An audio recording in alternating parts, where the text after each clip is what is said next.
Conexão Dentista. Olá pessoal, bem-vindo ao quarto podcast do Conexão Dentista. E hoje a gente está recebendo aqui um convidado muito especial, Flaviano Souza. Depois eu vou apresentar a vocês. Meu nome é Patrícia Colomba, sou gerente de relacionamento da Amil Dental, relacionamento com os prestadores, dentistas. E esse podcast foi feito especialmente para vocês. Hoje a gente está trazendo um tema muito interessante, né? Customer Experience. Que palavrinha difícil é essa, mas vocês vão ver que é muito simples, que é fácil de aplicar e vai trazer muitos frutos aí no dia a dia de vocês, viu? Deve estar aparecendo aqui na tela um QR Code que vocês vão estar acessando para ver os episódios anteriores. Então, muito obrigado, Flaviano, por ter aceito o nosso convite para esse podcast. O Flaviano é especialista em Customer Experience e Learning da empresa Reenergiza. Flaviano, seja muito bem-vindo ao nosso podcast. Vamos contar para o pessoal aqui quem é o Flaviano, como é que você chegou nesse ecossistema de CX. Oi, Patrícia, muito obrigado pelo convite. Eu estou realmente feliz e honrado, né, de falar sobre esse assunto para profissionais que são tão caros nesse universo, nesse ecossistema de experiência do cliente. E aí a gente já traz a tradução do Customer Experience, né, e como é que a gente atua com essa disciplina. Bom, mas quem sou eu? É bom já começar falando que eu moro em São Paulo há 12 anos, mas sou de João Pessoa, ali pertinho do maior São João do mundo, de Campina Grande, porque geralmente as pessoas ficam ouvindo o sotaque tentando reconhecer, né? De onde é que ele é, de onde é esse sotaque. Sabem que não é um sotaque totalmente nordestino, porque já morei em Fortaleza, em Macapá, Aracaju, né? Então já rodei bastante. E nesse período eu fui descobrindo ali a importância de lidar com pessoas. Então eu resumiria dizendo que eu sou uma pessoa que gosta de gente, né? Gosto de estar com as pessoas, entender como funciona, né, a evolução de cada contexto, de cada cultura e onde as pessoas se encontram agora. Passei a trabalhar com isso, muito voltado para a qualidade no serviço de telecomunicações e fiquei 14 anos trabalhando nesse mercado e atualmente a gente está aí atuando para a transformação do mercado de energia, né? Algo que está latente, né? Que está aí acontecendo e as pessoas já estão começando a ter contato e muitas coisas vão vir aí nos próximos anos. Então eu tenho atuado muito nessa frente de pensar as experiências na relação com o mercado de energia. Então, em resumo, eu sou uma pessoa que gosta de trabalhar com pessoas, né? Com gente. Ótimo. Muito obrigada. E para a disciplina de CX, há diferença entre paciente e cliente? Sim, é importante a gente pensar a perspectiva no olhar do consumidor, né? Nos dois cenários. Então, quando eu penso cliente, e se eu vou resgatar isso no dicionário, uma definição que eu gosto muito, que a origem dessa palavra vem do ser cuidado, do ser patrocinado, do ter alguém que cuida de você. Nessa lente, né, que se coloca para o cliente, eu poderia dizer que filhos são clientes. À medida que os pais olham e pensam a melhor forma de cuidar, de atender numa relação de troca, né? Óbvio que quando a gente está falando de uma relação familiar, isso sim, né, envolve outros vínculos, outras conexões. Mas quando a gente começa a trabalhar nessa disciplina de experiência do cliente, a gente percebe que o que liga uma empresa, uma marca, a uma pessoa são sentimentos. É o que ele guarda em relação às interações com aquela marca. Então eu poderia dizer que o paciente ele também é um cliente, porque à medida que ele vai sendo atendido, que ele vai sendo que ele vai tendo contato com profissionais de saúde, ele vai guardando sentimentos daquelas experiências. Então, na essência da palavra, o paciente também é um cliente. Legal. Principalmente nessa área, né, odontológica. Por que você acha que é importante conhecer a jornada do cliente, né? O que isso vai trazer de benefício para o dentista ao mapear essa jornada? É fundamental, Patrícia, porque a gente começa a sair de um olhar processual, né? Onde eu conheço todos os fluxos internos, eu sei exatamente o que acontece quando eu lanço, por exemplo, um dado no sistema e para onde esse dado vai. Então, eu tenho lá o cadastro do paciente, né? Do meu cliente enquanto paciente. E eu lanço aquilo no computador, eu sei exatamente onde buscar, eu sei como fazer a gestão, eu sei como funciona, por exemplo, a cobrança, o pagamento, o agendamento, mas o cliente, o paciente não vê nada disso. Então, quando eu vou mergulhar na visão do paciente para aquelas interações, e aí a definição de jornada, né? A jornada quem vive é o paciente, não o dentista, ou o profissional liberal, ou mesmo as empresas.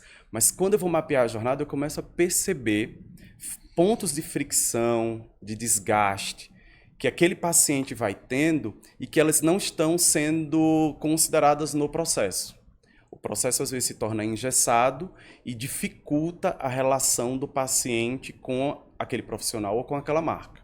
Então, quando eu vou mapear essa jornada, eu vou identificar esses pontos de interação a partir dessa ótica, que é a ótica do paciente, a ótica do cliente, e construir soluções que reduzam essa fricção, que minimizem esse esforço, por exemplo, para fazer um agendamento, né? Então, trocando em miúdos, a jornada de agendar uma consulta pode ser muito simples na visão do processo.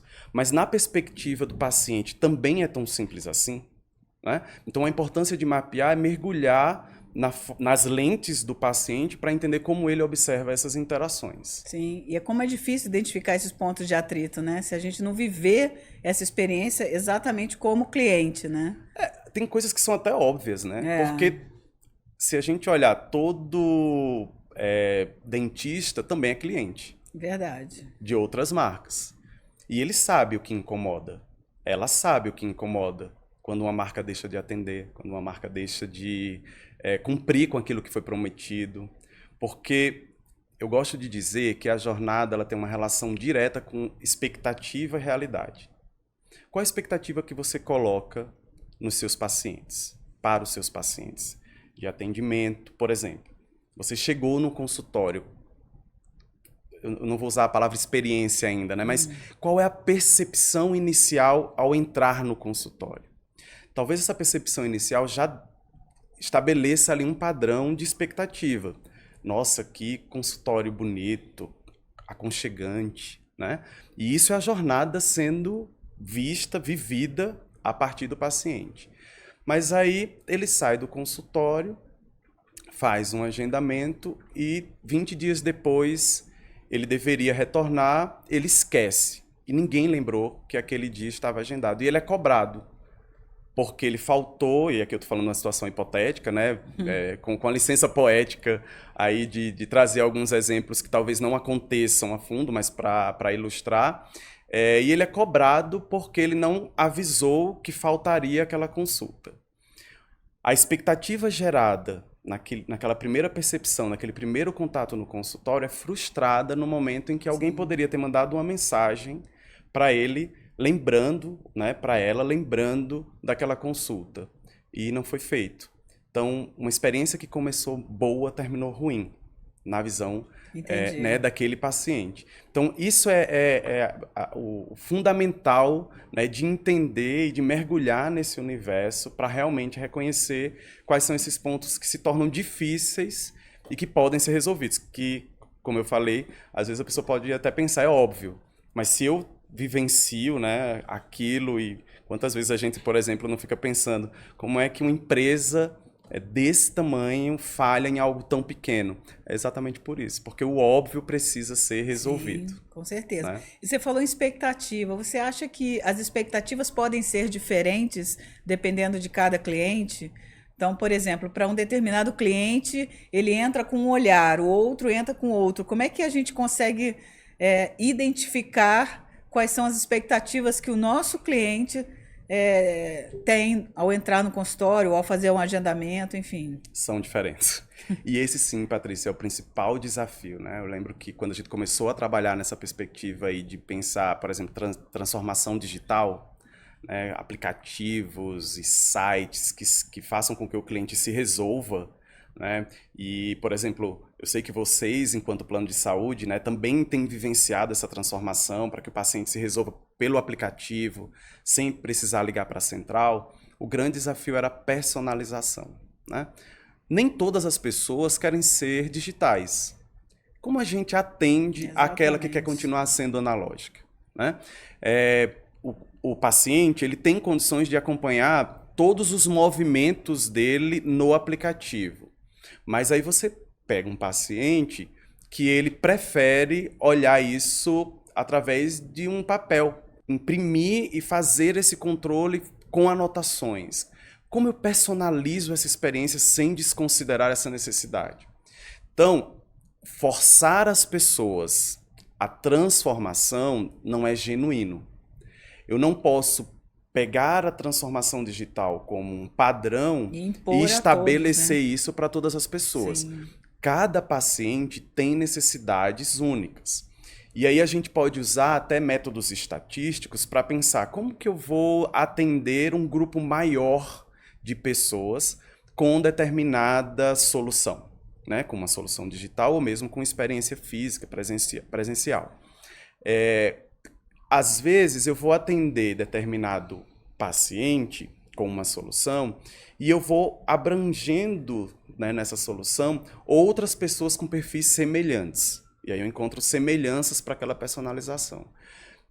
Mas eu não posso me fechar apenas em um tipo de paciente para definir experiência, né, para definir novas soluções. Sim. Eu preciso ir testando, experimentando, contando com a validação desse paciente para essas experiências e tentando ir para outras camadas com outras soluções. Principalmente, não desconsiderar nenhum insumo que o paciente traz. Excelente, Flaviano, excelente ponto. E baseado em tudo isso que você falou, por onde que o dentista começa, né? Acho que existe essa grande dúvida. Achei interessante, quero mapear, mas por onde eu começo, assim? Tem alguma dica, alguma ideia, alguma informação para passar para os nossos convidados? Bom, o dentista ele vai começar por onde todos nós deveríamos começar qualquer relação, ouvindo, né? Ouvir é fundamental para que você reconheça as necessidades do paciente, para que você entenda onde você pode atuar. Então, esse ouvir vai se dar de várias formas, né? E a gente pode explorar um pouco mais quais são esses modelos para captar essa voz do paciente, né? Para captar a voz do cliente. Mas eu diria que é fundamental exercitar a escuta, né? Muitas vezes a gente desconsidera dados importantes que o paciente está nos passando quando ele faz uma reclamação, por exemplo. E aí eu escuto aquela reclamação, né, e vou na linha do não, né? Eu diria que a escuta ela deve partir sempre do sim. Ele fez um pedido, eu ainda não ofereço essa possibilidade, não cabe no meu processo, não tenho esse serviço, mas deixa eu refletir um pouco. Eu não vou dar um não. Deixa eu pensar um pouco, deixa eu entender se realmente isso é inviável, impossível para, né, o atendimento, para o que eu estou vivendo agora. Então, essa escutativa, né, é a possibilidade que se dá de começar a, captando a voz do cliente, estabelecer um novo padrão de experiência. Entendi. Então, ouvir é sempre o começo e há método para isso, tá? Não é algo que a pessoa acorda simplesmente. Óbvio que esse exercício precisa ser contínuo, mas existe método para que você consiga captar essa voz do cliente. Excelente. E aí, falando um pouquinho sobre método, né? Existe alguma ferramenta que o dentista pode contratar para ajudar nesse mapeamento, né? Não sei se existe algum software, alguma coisa que ele possa ajudar a passar por cada etapa, né?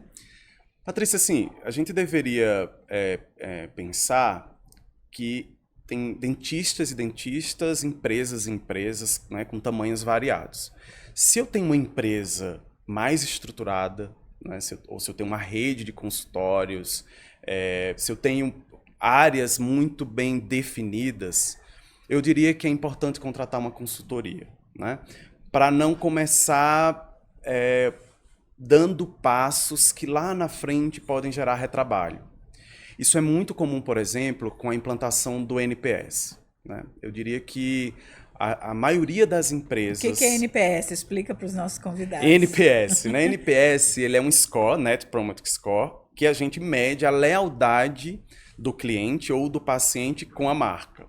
Então, bom, ele não é uma coisa que se explica muito rapidamente, mas eu vou tentar resumir. Quando você tem uma relação, né, naquela jornada que a gente comentou no início, onde você gera bons sentimentos, você considera que aquele cliente ele pode ser um promotor da sua marca. Quando você pergunta para ele se ele recomendaria para os amigos e familiares aquela experiência com aquela marca, você está contando que alguém só recomenda aquilo que gosta muito. Você já recomendou alguma vez uma empresa, uma viagem, uma experiência que você não tenha gostado, principalmente para os seus amigos e familiares? Você pode até recomendar para uma pessoa que a relação está meio conflituosa, né? Então, vai lá naquele restaurante que você vai gostar. Mas certamente para as pessoas que você gosta, que você tem apreço, você vai recomendar aqueles que realmente foram boas experiências para você. Só que esse indicador, né, esse índice sozinho, ele não reflete, ele pode não refletir uma realidade.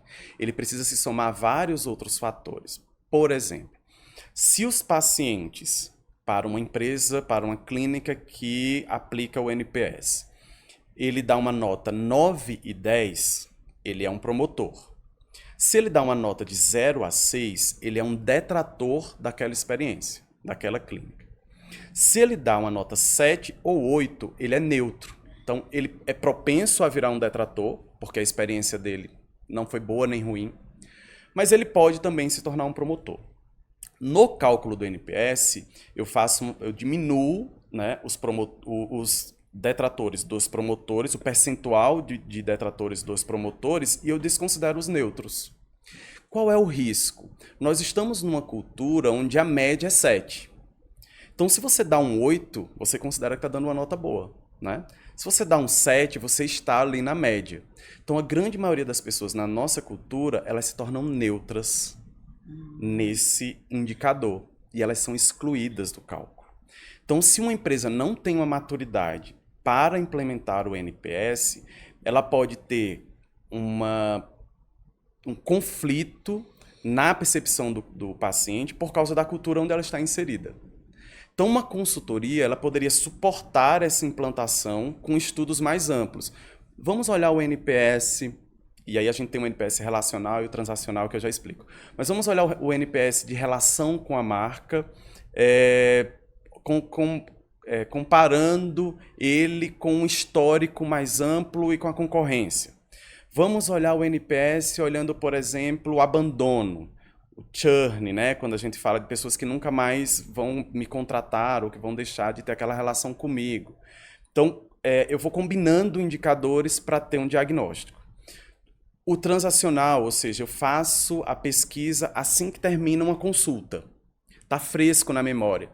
Considerando a sua última visita no consultório, você recomendaria, né, a nossa clínica para os seus amigos e familiares ser um NPS transacional? Porque eu atrelo a um momento, a uma transação que está fresco.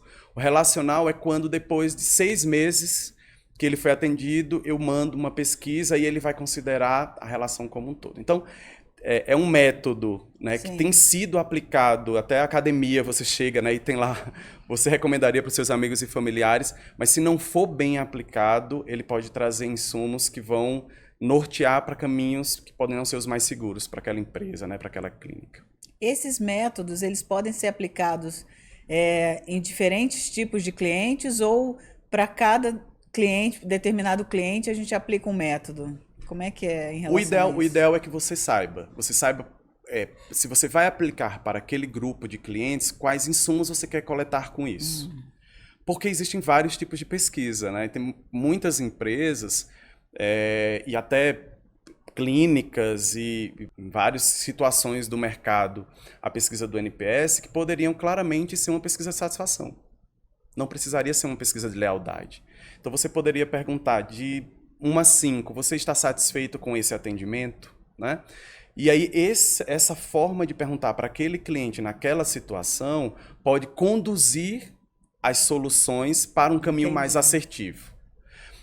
Por exemplo, uma pessoa foi no consultório, fez um agendamento, vou falar aqui de agendamento, mas você pode trazer outras situações, né? Mas eu acho que é uma forma de tangibilizar que fica muito claro, e não recebeu nem um papel ou uma mensagem com aquela data para poder guardar.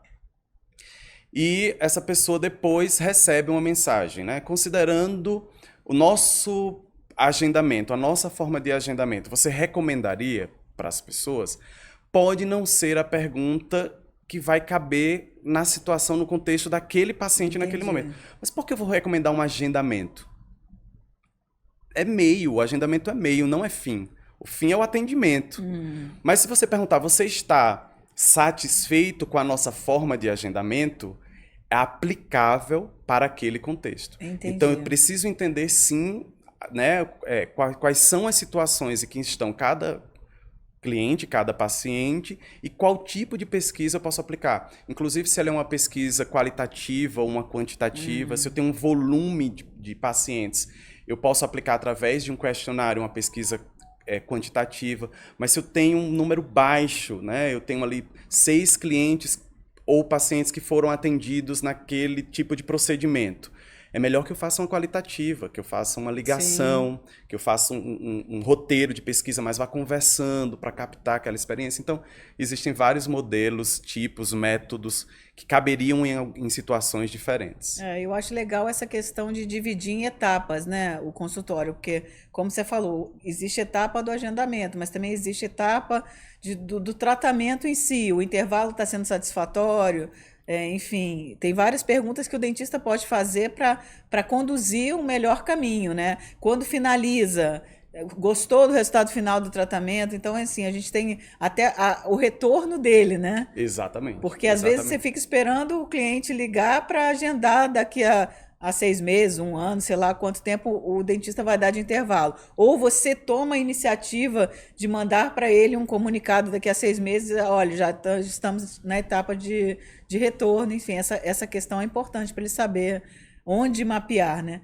E aí eu puxo outra pergunta para você, Flaviana, assim, a gente tem muito dentista de portes diferentes, né? A gente tem o dentista pessoa física, que geralmente é ele no consultório com a secretária, e tem também o dentista pessoa jurídica, onde já tem uma estrutura maior, um corpo clínico.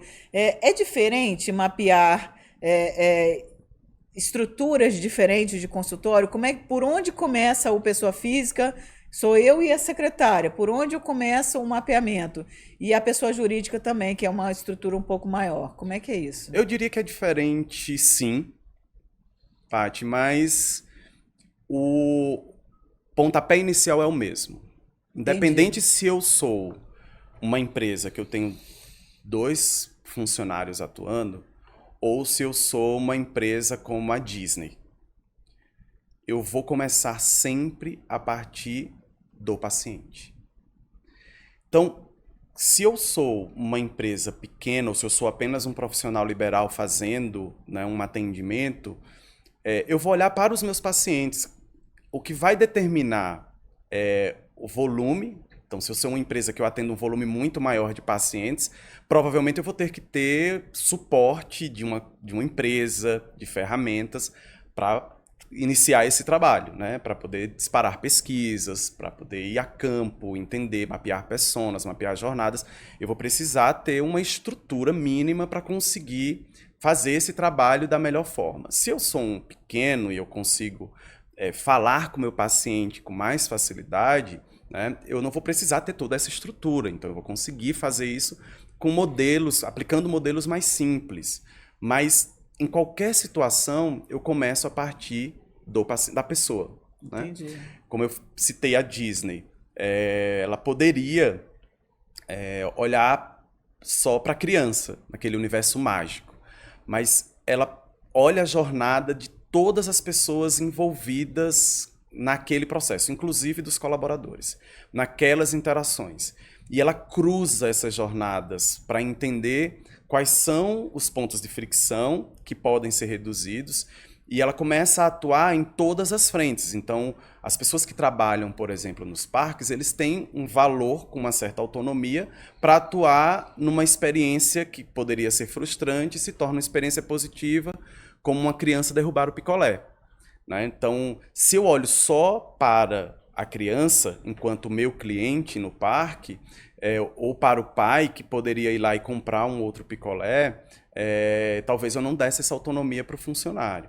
Mas à medida que eu olho essa relação de que a Disney naquele momento para aquela criança e para aquele pai é aquele funcionário, é aquele colaborador, então eu atuo nessa situação. E aí eu estou falando de uma empresa grande.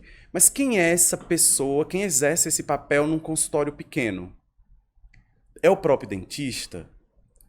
É a pessoa que dá suporte? Né? A secretária, a pessoa que dá suporte. Então eu preciso entender essa relação naquele universo para construir experiências. Perfeito. Então não é o tamanho que determina, mas quem são os atores envolvidos. Perfeito. Né? Quem é que se relaciona com o cliente. E a partir dali a gente tem um pontapé inicial para construir essas experiências, para construir essas memórias. Excelente. E quais são os indicadores assim que o dentista deve ter no consultório, né? O que você acha que ele pode ter para mapear e se é preciso ter metas, né? Qual a importância de você ter uma meta?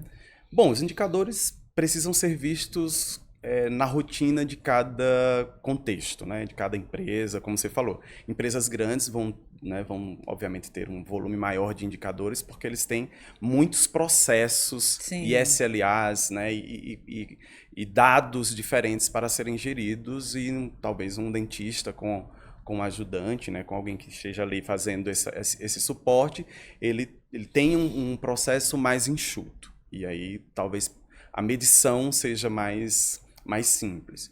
Mas eu diria que precisa começar olhando o histórico. Vamos voltar para o agendamento. Quantos pacientes que fizeram o agendamento não compareceram? Eu olho para esse dado e transformo isso em um indicador. Então, eu começo a construir um histórico. No mês de julho, por exemplo, eu tenho uma taxa de agendamentos não cumpridos, de pessoas que não compareceram, maior do que eu tenho, por exemplo, em abril. E aí, a partir desse indicador, eu posso observar. Isso se dá, por exemplo, pelas férias escolares. Eu começo a observar se outros indicadores se somam a esse, por exemplo. Isso acontece com pacientes novos ou com pacientes antigos. Aí eu já tenho um outro indicador, começo a olhar ali uma outra perspectiva. Então, eu olho os meus processos e dentro desses fluxos, quais são as possibilidades de construir histórico. Se eu tenho a possibilidade de construir um histórico, isso pode se tornar um indicador. Excelente. À medida que eu consiga medir, né? E aí você falou sobre as metas. Elas são fundamentais, mas elas precisam ser inteligentes. Né? E não dá para eu estabelecer, por exemplo, uma meta sem ter uma visão de indicadores. Então, se eu não consigo comparar julho com julho ao longo de 3 anos, mas eu quero comparar julho com abril, julho com maio, e estabelecer uma meta, eu posso estabelecer uma meta sem previsibilidade. E nunca atingir aquela meta porque ela não é uma meta atingível, né? Factível. Então, é muito importante ter metas para que eu consiga estabelecer padrões de evolução, qual é o retrato do agora e onde eu quero chegar, porque as metas elas servem para isso, né? Para se desafiar a evoluir, mas precisam considerar um histórico para que sejam previsíveis, né? E que sejam factíveis de serem atingidas. Excelente. Eu acho que é isso que você falou mesmo, é olhar o processo, né? Porque tem vários indicadores que você pode extrair deste processo. Então, outro indicador também importante é dos que vieram à primeira consulta, quais converteram realmente em tratamento, né? Exato. Então, esse é um indicador também importante. Então, assim, acho que vale o dentista olhar o processo e aí sim ver os pontos, né, onde ele pode extrair os indicadores e fazer isso que você falou, acompanhar ao longo da história também, que não adianta você mapear um mês só. E aquilo ali não é um resultado para você trabalhar alguma ação, porque você não tem... Um fator de comparação. Exatamente, né? Não tem fator de comparação. A né? mesma coisa pode se dar com tipos de tratamento, Exato. Por exemplo. Então, como eu observo esse indicador a partir de determinados tratamentos que são realizados. E aí você tem, né, um universo de possibilidades para construir medição, que é fundamental para a experiência. Né? A gente ouve muito falar da inteligência artificial, por exemplo, de situações que hoje você parece que está andando na rua e é reconhecido por todas as empresas. Né? Isso é parte de ter dados, né, de ter indicadores que, né, estão norteando essas experiências aí. Então, no consultório, certamente, elas são fundamentais. Excelente. E como pensar em novas soluções? Assim, a gente está... falamos sobre o mapeamento, o que é a experiência do cliente, E como que a gente pensa, tá, descobri, identifiquei meu ponto de atrito, como é que eu posso pensar em novas soluções? O que que atende melhor o cliente, entendeu? Como é que ele tem essa virada de chave?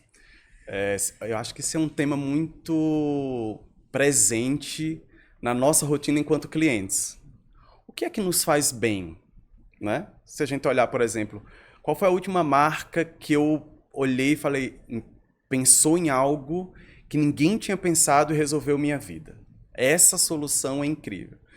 Eu costumo dar um exemplo sobre as paletas mexicanas ou as lojas de açaí, né, que servem açaí, que se multiplicam uma ao lado da outra. E aí eu tenho dinheiro para investir, olho para o mercado, onde eu vou investir? Todo mundo está investindo em paleta mexicana, então também vou abrir uma. E aí, quando quebram todas de uma vez. A solução, ela precisa ser pensada a partir de uma necessidade. E fiz o dever de casa, assisti os podcasts, né, o Conexão Dentista e os anteriores, e se falou muito nos programas, inclusive Sim. aconselho, né, que aí as pessoas que estão nos assistindo ou nos ouvindo, voltem aí a alguns programas, se não ouviram ainda, porque eles trazem muito sobre experiência nessa perspectiva da inteligência artificial, de melhoria de fluxos, né, de redução ali de fricções.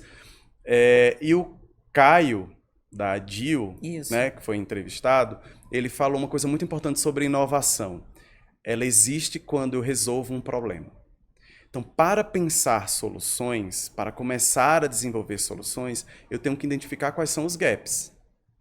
Quais são as oportunidades, a partir do mapeamento da jornada, que eu tenho para testar coisas novas. Não necessariamente são coisas que nunca foram feitas.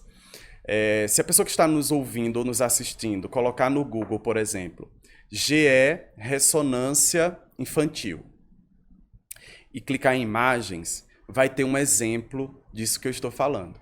Então a GE, ela pegou ali a máquina de ressonância que provocava uma experiência frustrante, difícil para pais e filhos durante o exame, e ela criou um contexto e uma história adesivando essa máquina e o consultório.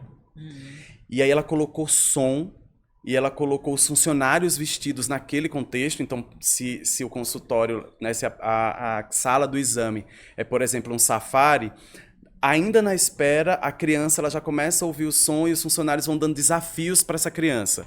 Olha, você vai entrar na sala e vira um parque de diversões aquele exame. E aí o barulho que ele ouve durante a ressonância, ele entende que é parte do jogo, parte da brincadeira. Essa solução custou quanto, né?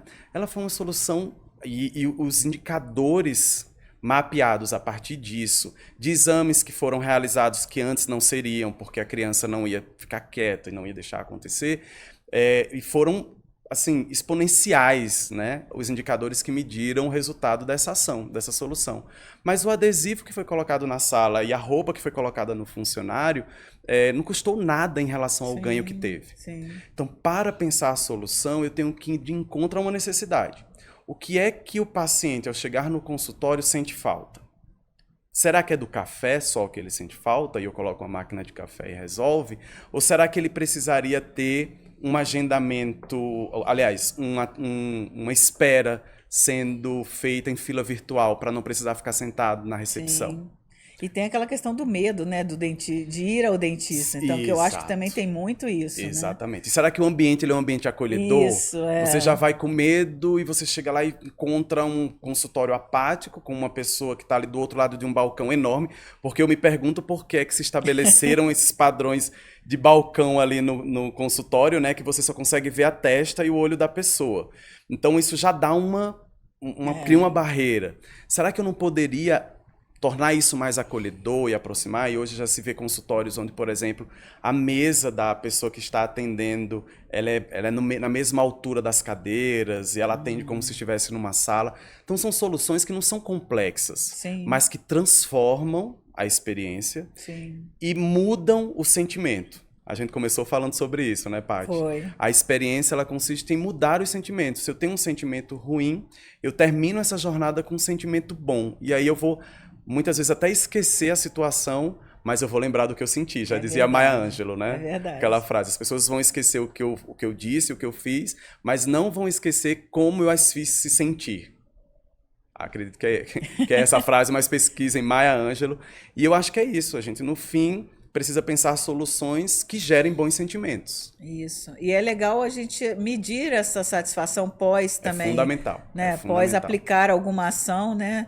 Se aquilo teve efetividade, teve resultado, né? Se melhorou a satisfação, se aquilo gerou mais fluxo, então. Aí vamos voltar ao tema indicadores, né? Sim, não. E outra coisa, Porque, não por pode exemplo, ficar no vou investir em achismo. marketing, aí, enfim, será que o meu nome está aparecendo o suficiente para as pessoas me acharem? Será que eu preciso investir Será que as pessoas estão me recomendando? Exatamente. Será que elas saem de uma consulta comigo e falam para as outras, né? Olha, vale a pena você agendar com esse profissional, com essa profissional, porque a experiência foi diferente de todas as outras que eu já tive.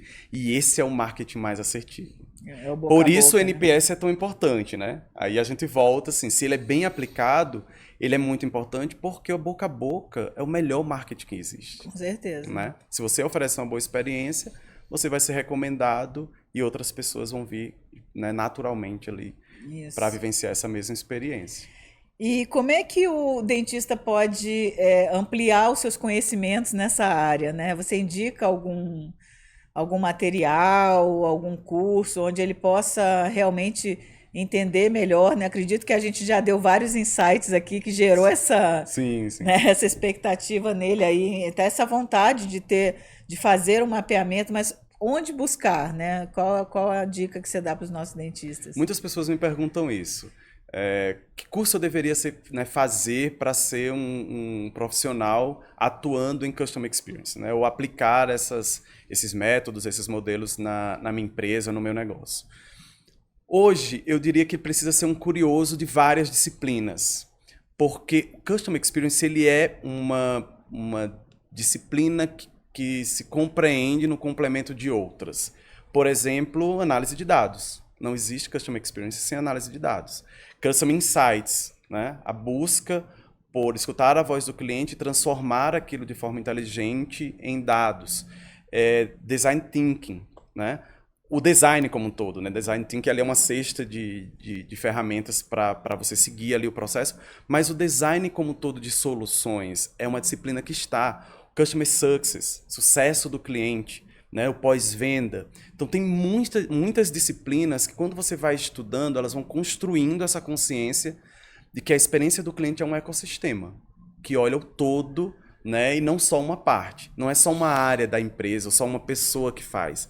Então, eu diria que é importante estudar essas disciplinas correlatas, né, e aprofundando o entendimento dessas disciplinas, mas tem muito conteúdo bacana na internet, Paty. Assim, olha, tem podcast que é muito, assim, didático para você ir entendendo essas disciplinas. Tem vídeos, né, programas no YouTube. Tem um podcast que é sobre transformação digital, que eu gosto muito, do André Iorio, chama Metanoia Lab. Mas, falando sobre transformação digital, as pessoas vão reconhecer muitas das coisas que nós conversamos. Que legal. Se você estuda inovação, você vai reconhecer muitas das coisas que nós falamos. Tem um outro que é CX na Real. Esse podcast ele traz várias entrevistas com profissionais diferentes, que também vai abordar, né, temas como jornada, persona, design. Então, eu diria que são conteúdos ricos. Começar fazendo um curso pode limitar, né, essa compreensão de tantas coisas que envolvem a experiência do cliente. Excelente. O livro, por exemplo, O Jeito Disney de Encantar Clientes. É um livro super simples, barato, acho que custa R$20, R$30, nas plataformas, né, nas bibliotecas, nas livrarias virtuais. E é fundamental para uma pessoa que quer começar. Leia Jeito Disney de Encantar Clientes. Bom, dica simples. Simples, né? e fácil para começar. E fácil de aplicar. Flaviano, infelizmente a gente está chegando ao final do nosso podcast. A gente poderia ficar aqui a tarde toda conversando, né? Que é um tema muito legal. Mas eu gostaria imensamente de agradecer. Aí acho que você deu dicas valiosas para a gente começar a entender, né, o que é essa experiência do cliente, como é que pode ajudar no dia a dia do consultório. Então, agradeço imensamente a sua contribuição, inclusive convido até a todos, depois nos comentários mesmo desse vídeo, colocar se vocês já aplicaram a experiência do cliente, o que isso transformou no consultório, que é legal compartilhar as boas ações, né, com os nossos outros colegas dentistas, né? Mas eu queria que você deixasse uma mensagem final, falando sobre esse tema, né, a experiência do cliente. O que você pode aí dar de dica ou mensagem final para os nossos dentistas que estão nos assistindo? Bom, eu vou começar agradecendo também, assim, o convite. Realmente eu estou honrado, como eu falei no início, de estar aqui tratando sobre esse tema. E sim, a gente teria muito assunto ainda para tratar. E eu acho que a gente pode seguir nas redes, né? Estou ali no LinkedIn como Flaviano Souza, qualquer dúvida que as pessoas tenham, elas podem me procurar. Esse canal, né, do podcast, ele é fundamental para as pessoas enriquecerem, aprofundarem o conhecimento e nos buscarem, nos encontrarem, né? Hoje na internet isso é fácil. Mas como mensagem final, eu diria que é importante exercitar a empatia. Se colocar no lugar do paciente. Mesmo que você não aplique nenhum método, não tenha nenhum indicador, que você não saiba como mapear uma jornada, mas sair do seu contexto, daquilo que você entende que é bom para o paciente, e se colocar no lugar dele para ver o que realmente é bom, pode ser o melhor caminho para se tornar inesquecível, para que aquela experiência nunca seja esquecida. Incrível. Né? Não é só um tratamento, né, dentário, não é só uma visita ao dentista, pode ser uma experiência inesquecível. Muito bom, muito obrigada, Flaviano, pela sua excelente aqui contribuição com o nosso podcast. Eu queria convidar vocês, como o Flaviano mesmo disse, a assistir os episódios anteriores, está aqui o QR Code na tela.